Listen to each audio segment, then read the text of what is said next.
It's time for the SewATop challenge.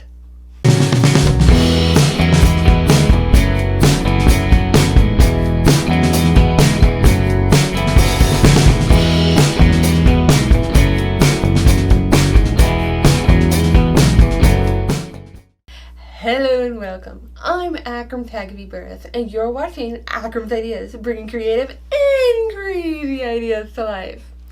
It is today that I share with you my top that I made as part of the SewATop vlog hop. So if you're unfamiliar with this vlog hop / challenge, it was organized by Claire from Penguin of Pear, and basically there is a vlog every day through the month of August by a different sewing vlogger sharing with you a review of a top that they made. So yesterday was Karen from So Little Time, and tomorrow will be Rosie from Rosie Sews Vintage. Today I am sharing with you this top and the trials and errors that I had with this particular top. When it came time to make a top for this challenge, I wanted to make sure that I picked a simple project, especially since I've been having such fitting issues, as you may recall from some of my past vlogs. So back in spring, I had picked up a bunch of McCalls patterns, and one of them was in fact McCalls 7322, which I thought would be a perfect pattern to create a t-shirt, and I've been on the hunt for the perfect t-shirt. Now, what I did not realize when I first picked up this pattern is that it's not actually a t-shirt pattern in the sense a knit t-shirt pattern. In fact, the fabric suggestions are cotton lawn, challis. It's made more for a woven fabric. However, they did say that you could use a cotton knit. Now, if this fabric looks familiar to you, you may recall seeing it in my Girls Charlie fabric haul back in March, I think it was. So this was one of their sale fabrics, and this is in fact a cotton knit jersey. And it's actually a very lightweight cotton knit, so it's got a lot of drape to it. It almost feels like a rayon knit in some ways. But I thought that this would be a good fabric. I didn't have a lot of it. In fact, I pretty much used up every last bit of this fabric from the shirt and the little headband that I made here.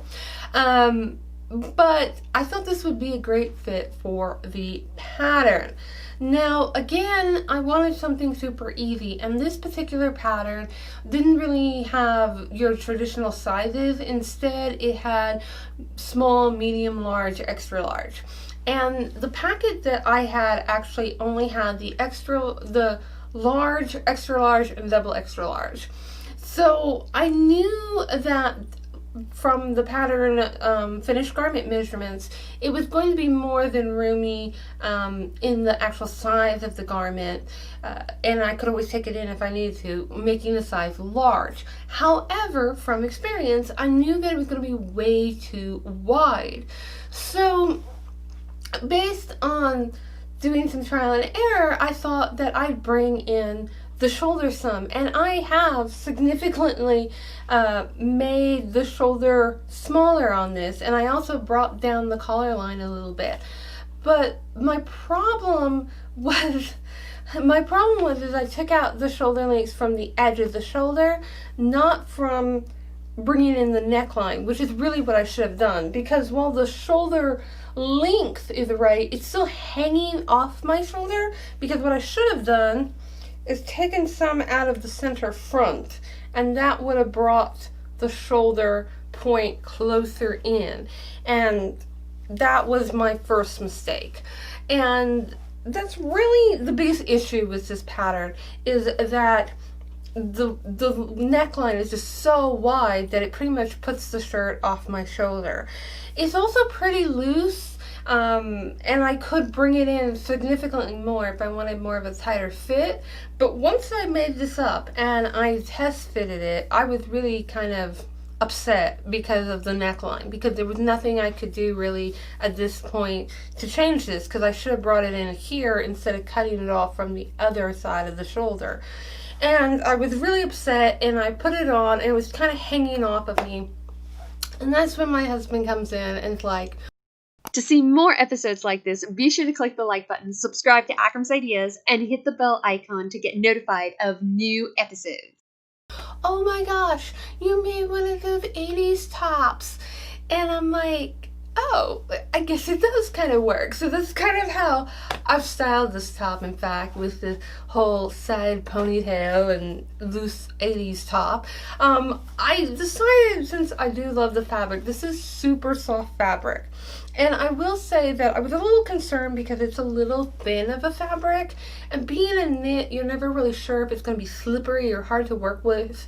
But this fabric was so buttery soft and so easy to sew up. I had absolutely no problems in the construction of this top. It was just the neckline issues. And you know what? Since it is so soft and it is kind of loose fitting and styling it in the 80s style, I've decided to just keep this top sort of as my yoga top, something I can wear with yoga pants and stuff like that, and for a workout. It's not something that, like, I would say wear to the office, but if I'm doing 80s style, this top just works perfectly. So going back to the construction of the pattern itself, this is actually a learn to sew pattern. It comes with essentially two tops. It has a large scoop neck and a boat neck. And I actually tried the boat neck version here. Along with the boat neck and the scoop neck, you can make it with short sleeves.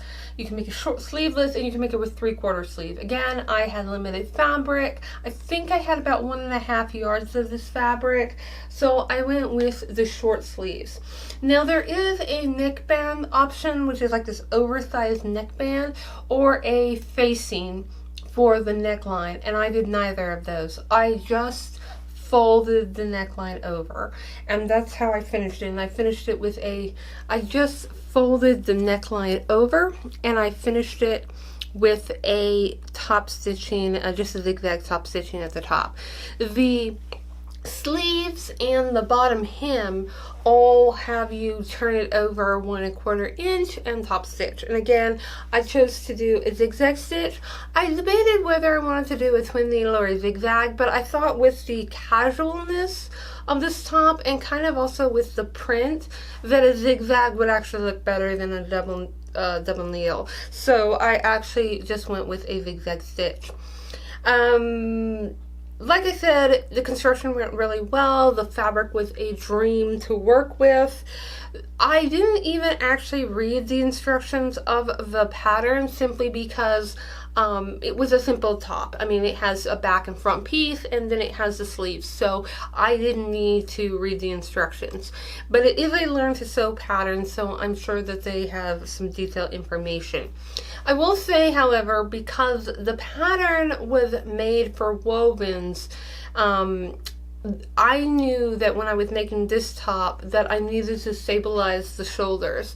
So I just used some clear elastic, simply because I'm working with a knit and I didn't want my shoulders to stretch, despite the fact that they're already kind of hanging off.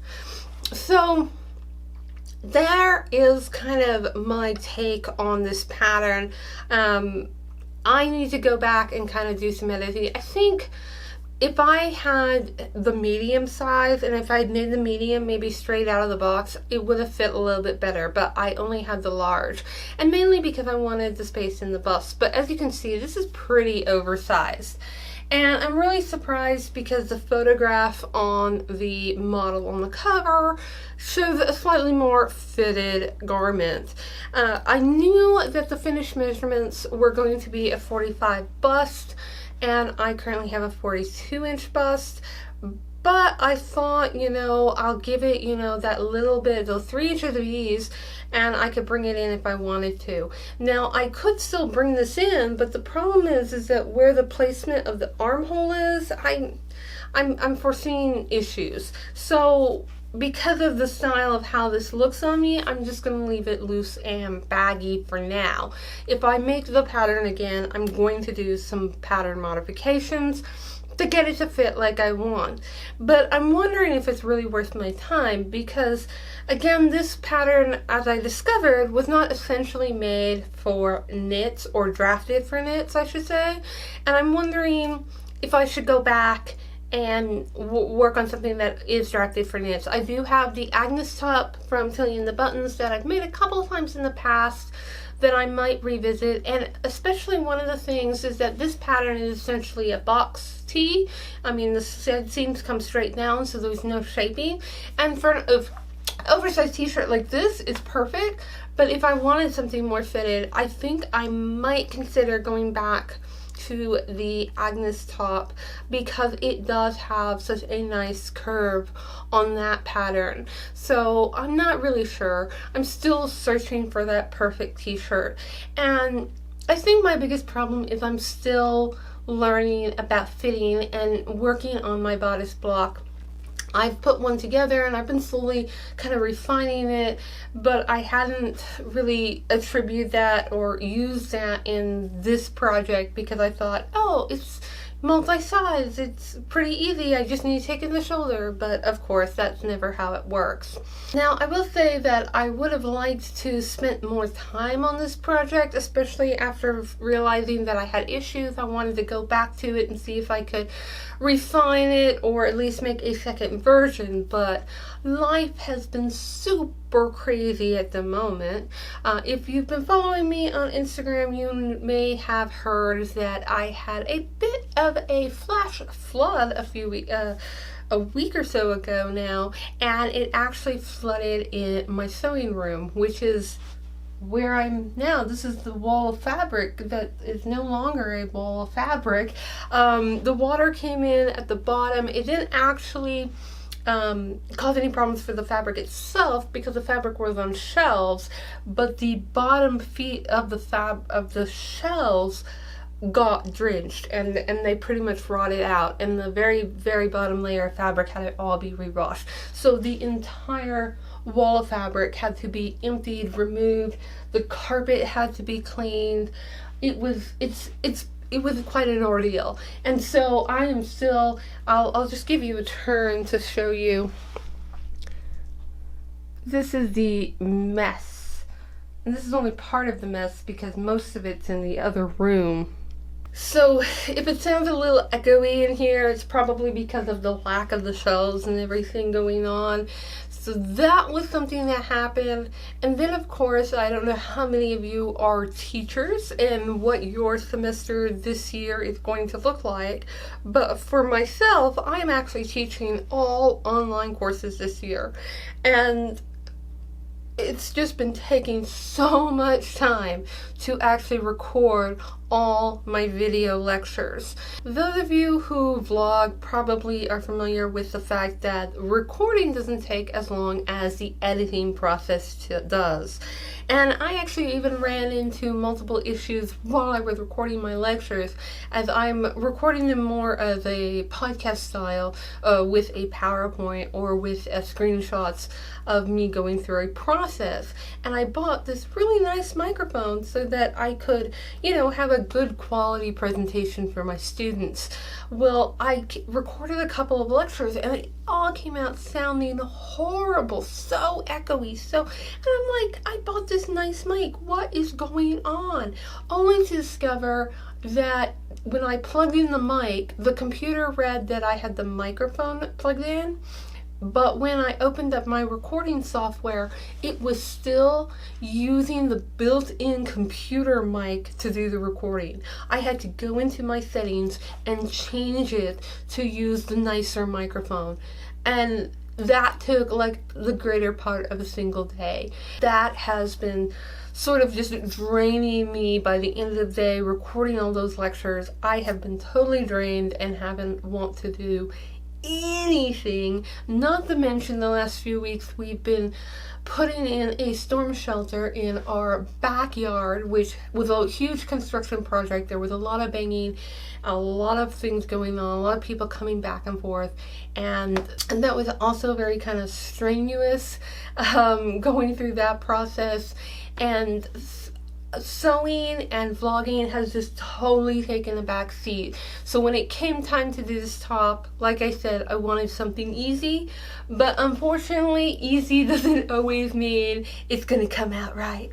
But I'll do a quick backup view here so you can see the whole top. Here's the back of it as well. And yeah, this is McCalls 7322.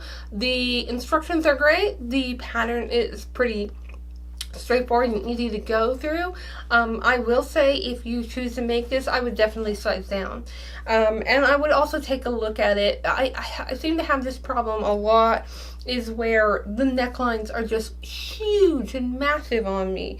So yeah, I would definitely look into that. And again, I think my problem is that I needed to take out from the center front as opposed to just taking out from the end of the shoulder, and I significantly brought this shoulder in, and yet I still have these problems. So that is my top for the SewATop challenge.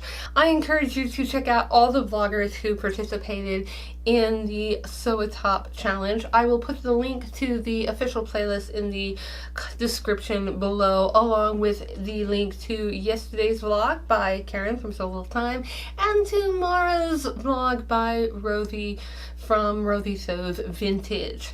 I'd love to know in the comments below if you have participated in the SewATop challenge, or if you've made any tops recently. Maybe you have a suggestion for a good t-shirt pattern. I hope you've enjoyed this episode of Akram's Ideas, and thanks for watching. Hello and welcome. I'm Akram Birth, and you're watching. You're not watching anything. It's made more for this McCalls 87.